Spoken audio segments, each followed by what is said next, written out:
जमील का road social media तर वक़्तु लाड़काणे शहर जे फुल रोड मुरादवाड़ रोड जो आहे उन ते मौजूदु आहे। केतिरनि ॾींहंनि खां हिते पाणी बीठल आहे हलंदो थो। हिन रोड ते जेको आहे केतिरा मेडिकल सेंटर आहिनि। उन खां अलावा जेको आहे वॾी हिकिड़ी आबादी आहे, माना कारोबार आहे हिन रोड ते। हाणे हे जेको रोड अचे थो मार्केट थाणे खां अचे थो, हे हेॾे पुलनि जे पासे ॾे वञे थो।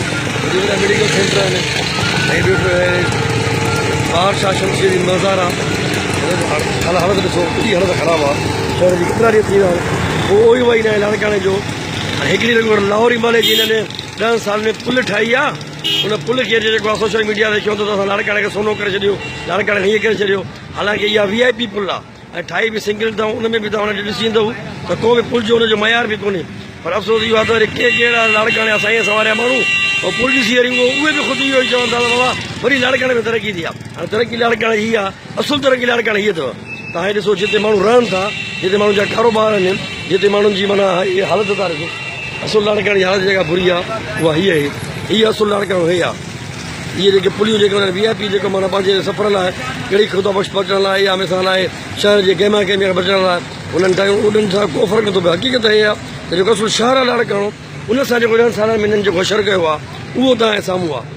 हिन वक़्तु मेयर साहिबु लाड़काणे जो उहो बि मौजूदु आहे, माना बलदियाती नुमाइंदा बि मौजूदु आहिनि, MPS बि मौजूदु आहिनि, मिनिस्टर बि मौजूदु आहिनि, माना MNA बि मौजूदु आहिनि। पर लाड़काणो तव्हांजे साम्हूं आहे। हे मेन रोड आहे, सॼो ॾींहुं माण्हुनि जो लॻो आहे। हाणे तव्हां हालत ॾिसो हिन केतिरा ॾींहं थी विया आहिनि। हीअ माना इहा शहर जी हीअ हालत आहे तव्हांजे साम्हूं आहे।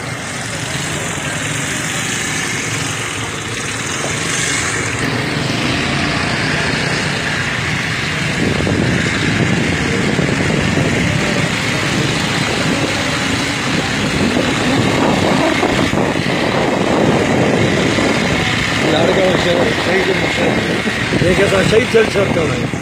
तव्हां ॾिसो वाक़ई शहीद थियल आहे न आहे।